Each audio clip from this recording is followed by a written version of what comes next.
Hey there, Agile Armadillos, and welcome to another episode of Agile Bytes, the podcast sponsored by Integrity Inspired Solutions, where we build software in an agile manner day in and day out. Today, I'm going to talk about a topic that nobody has any strong feelings about whatsoever. Should we all be going back to the office? Now, some of you might be thinking, Phil, I thought this podcast was about agility, and you're talking about like some hot button issue in the workplace that sort of affects all industries all over the world. You know, what's next? It's an election year. Is the next episode going to be about gun control? No, it isn't, by the way. But I want to talk about this issue because it does have something to do with agility. In fact, people in the Agile community are already kind of trying to figure out how this works in an Agile environment, because most of the impetus behind the Agile movement or the practices, the thoughts, the values, and things like this, they don't come from Scrum. They don't come from like some pre-existing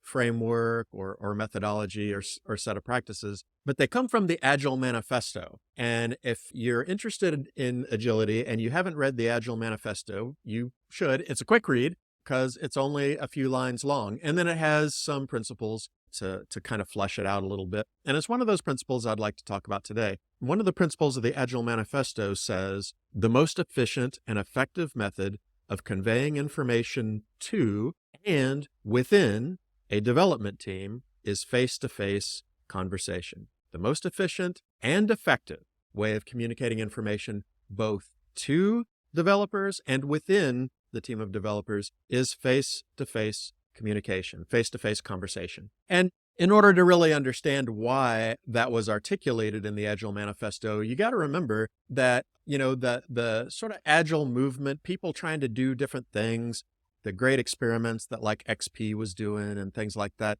they're all kind of in reaction to a very dysfunctional way of developing software, or at least software that has potentially changing requirements, where, you know, you would spend a lot of time like gathering all the requirements and putting them into a big document. And you would do all this design that often also went into a big document, whether it's like class diagrams, sequence diagrams, you know, UI wireframes, those kinds of things. And then you would start writing code, which also tended to have a lot. So the Agile Manifesto, when it talks about face-to-face communication, the primary point of contrast is with written communication or a document, especially, because there was kind of this idea that, you know, this group of people could write a very detailed requirements document, hand that document over to the developers, and the developers could just start coding. And that document was sort of the source of truth, right? That document that outlined the requirements and all the details was what everyone had agreed to and was what the developers had to go off of. But as we know, when we develop software of any kind of complexity for any kind of people, things change, right? And people forget things, or when people see things for the first time, then they begin to think about them differently, and they want things to be different or look different than maybe they thought when you were writing up your documents. These things happen all the time. And then we get into all these difficulties with negotiation, right? Well, that's out of scope, or, well, you didn't say that, and you end up building the wrong thing or what have you. So that's what the manifesto is trying to contrast with, is as opposed to communication through the written forms, which also includes email, also includes instant messaging, but especially documents. Instead, it's much more efficient to transmit information through face-to-face communication. And there's a lot of reasons for that, right? When you're communicating with someone face-to-face, you get all the nonverbal cues that help you really understand what they're trying to communicate. And it's very easy in real time to ask for clarification or repeat things back to the person to make sure that you're on the same page, right? And that's what makes face-to-face communication so effective, is it's a holistic, real-time communication experience where you are getting more information than you would from a document, getting more context than you would from a document, and it's super quick and easy to get any clarifications or come to alignment, whereas when you're emailing a document back and forth, that's not very efficient, right? And even before COVID and lockdown and people working from home in much, much larger numbers, even at that time, there were still distributed teams of software developers. And in fact, Scrum used to beat this drum pretty hard, that having a co-located team was far superior to any other kind of arrangement. In fact, if you were doing old school Scrum, what they really wanted you to do is get your developers, your Scrum Master, and your product owner all sitting together in the same location. Your product owner, right, sitting with your developers and your Scrum Master. That was the ideal, right? Because of this principle, because it facilitated such efficient and effective communication, as opposed to like your product owner being on another floor or in another building or whatever. And then most of your communication then has to go back to being written or asynchronous in some way, right? So this has a lot to do with agility. And when we're talking about returning to the office or working remotely, we come into sort of an unexplored area because on the one hand, I think we can all agree that face-to-face communication is probably the most effective and efficient form of communication for getting information to a developer team or disseminating information within a developer team. But at the same time, the definition of face-to-face has gotten a little ambiguous, right? Because now we have very effective video conferencing and Zoom and all kinds of different collaboration tools that are electronic that allow remote teams to talk together in real time, even one might say face-to-face, that weren't really very prevalent at the time that the Agile Manifesto was being written. So if we want to promote agility, should we all be going back to the office or not? Which one of those options has the biggest impact on agility and the way our development teams perform in terms of their responsiveness? Well, instead of me giving you a blanket answer that you drop on top of any organization, and I'll tell you what we do at Integrity, but I want to kind of fit that in to a larger discussion here. I want to lay out some things as I've watched both sets of opinions being articulated in public.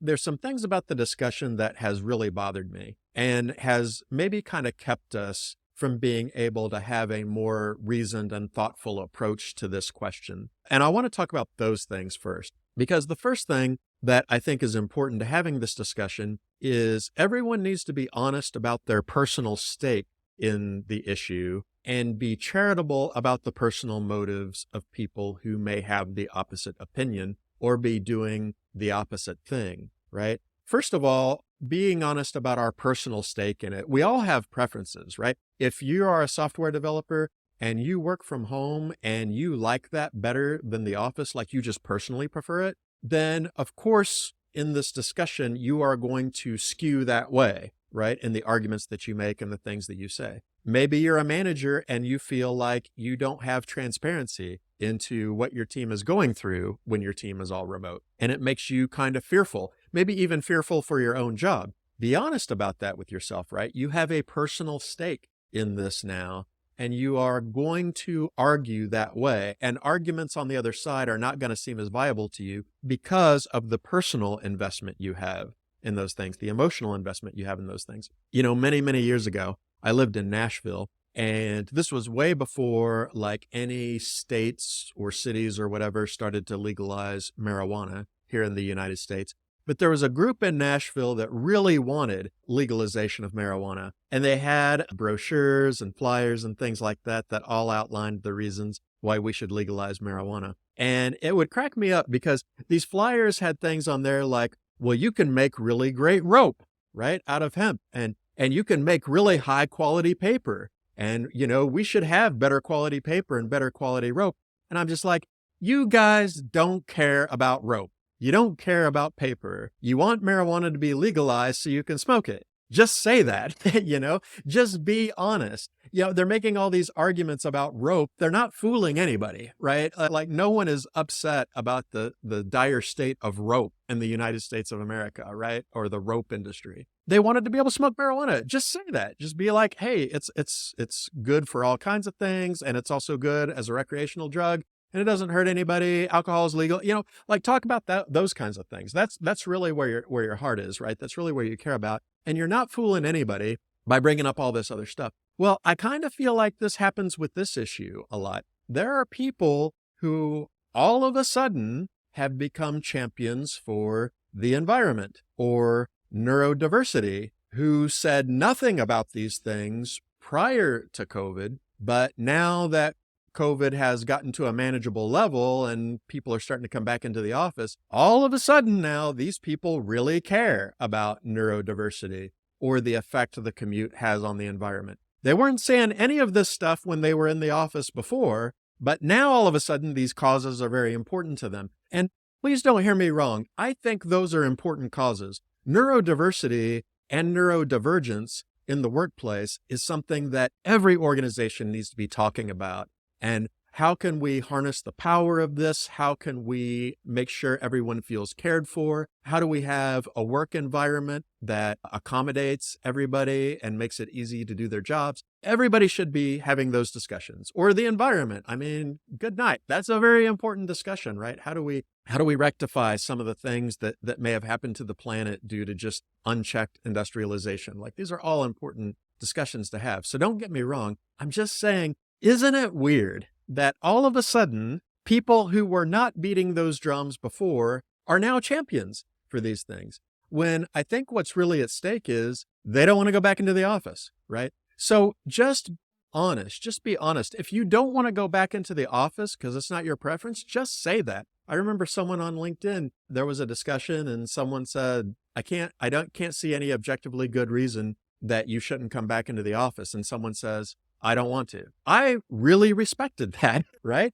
Let's just be honest about that. Just be like, hey, I don't like going to the office. I would rather be home. I mean, I can respect that. I think that's a decent reason, right? Your employee's happiness. That's a big reason. So, that happens. But the other side of that equation is we have to be charitable about other people's personal stakes in this. And I think there's a tendency to demonize people, to come up with the worst possible reasons somebody might choose the course of action that they do, right? You guys just want to work from home so you can slack off all day. You can play video games and then do a little bit of work at the end of the day and we'll never know the difference, right? You just want an easier way to slack off. Well, that's probably not true. Oh, you just want us back in the office because of your ego, or, you don't trust your employees. That's the only reason people want to come back. That's not true either. Are there people who want to work from home so they can slack off? Probably. Are there people who want you to come back into the office out of ego or a lack of trust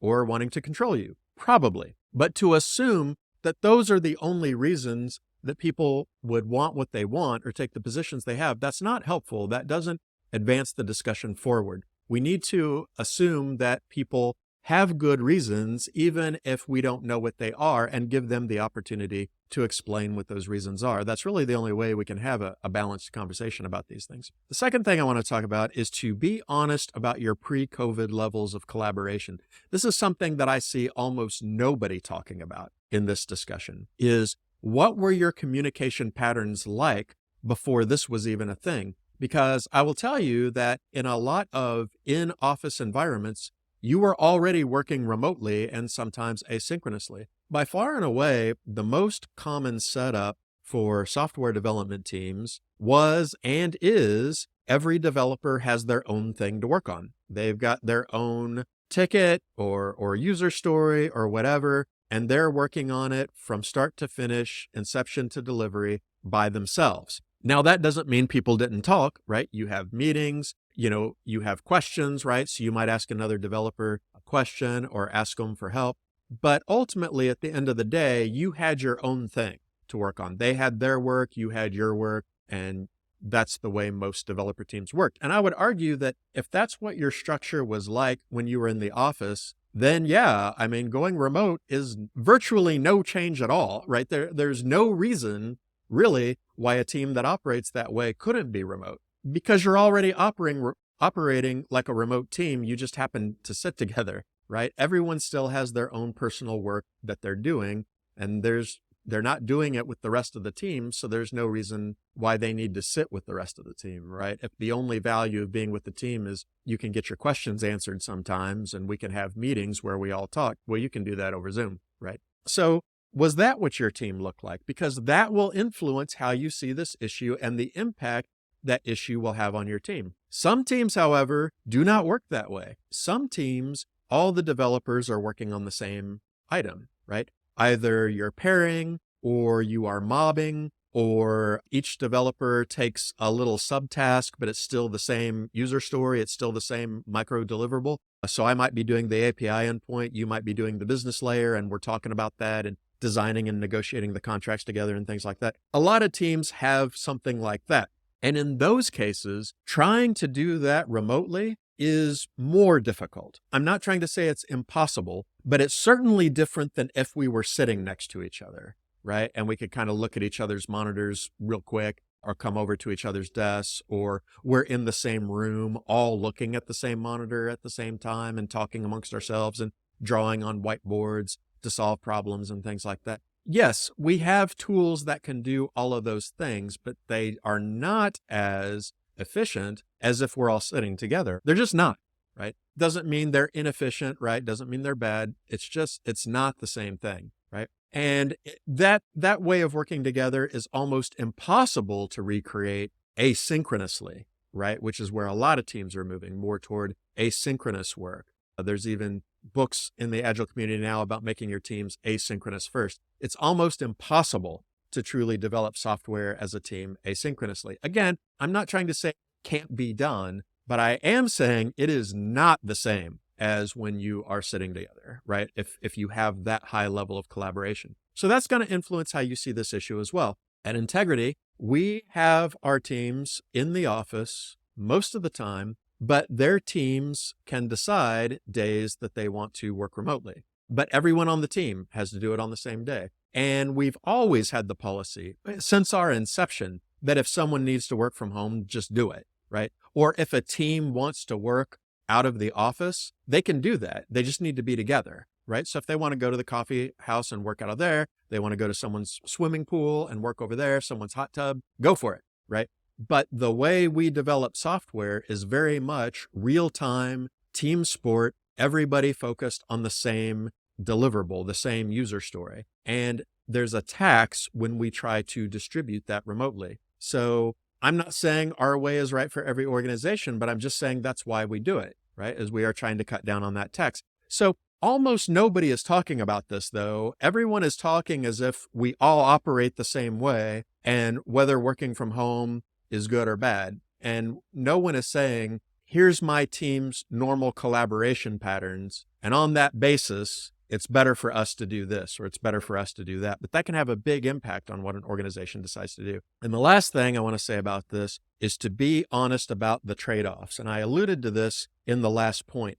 Being on Zoom is not as efficient as being in person. It isn't. A lot of times you don't see a lot of nonverbal cues. And there's a lot of little time slippages trying to orchestrate the fact that you have a group of people who are all communicating through a video tool, right? What happens when multiple people start talking? How do you know that somebody wants to talk when all you can really see is their face and you don't kind of see them sort of doing the nonverbal things people do when they really have something to say? You know, sharing your screen. Oh my gosh. You know, one day during lockdown, I and another developer were building this thing together, and it took us an hour. It would have taken 15 minutes if we had sat next to each other, but there was just a lot of like, okay, well, let me see your screen. Okay, well, I'm getting this error. Can you look at my screen? Okay, hold on. Let me switch screen. No, that's not your screen. That's your other window. Okay, now you're sharing your screen. Okay, good. Okay, now scroll down. Okay, now scroll back up. Okay, now scroll back down. That is not as efficient as being in the same place, right? Let's just not pretend, right? Now, that doesn't mean it's inefficient. That doesn't mean that you aren't efficient when you are working that way, but it's not the same. There is a tax, right? It's not just as good as being together. So there is a trade-off for not being together, co-located in person. That trade-off is the further out you go and the more asynchronous you become, the greater and greater that tax is. It just is there. It just exists. But the issue is, are you willing to trade that off for the benefits you get? There are a lot of benefits to working remotely, and there are benefits even to working asynchronously. I don't think that's a great way to develop software, but if that fits the kind of software that you build, there are benefits to that, right? And so, like most adult decisions, it's not about this is a good decision and this is a bad one, or this is the right one and this is the wrong one. It's about what set of positives and negatives you're willing to live with.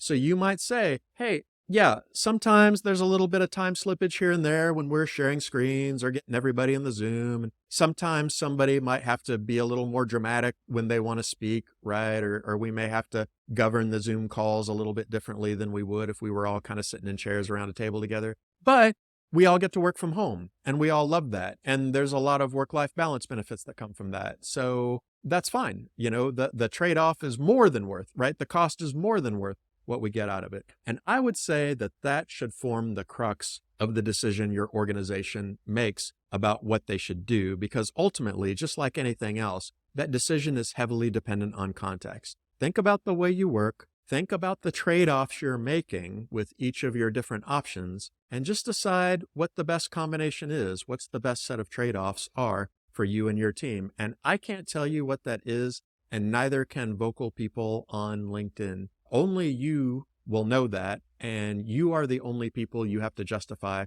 that decision to. So I just kind of want to talk about this. I'm kind of surprised that this is still as volatile an issue as it is, but it is. But especially as we talk about how it relates to agility, I think working remotely, working asynchronously, or working co-located does have an impact on your responsiveness. And you just have to figure out what the sweet spot is. That may vary from organization to organization, but I hope some of the things we've laid out will at least help you have a little bit more of an objective and a productive and a harmonious and chill conversation about what's best for you and your team.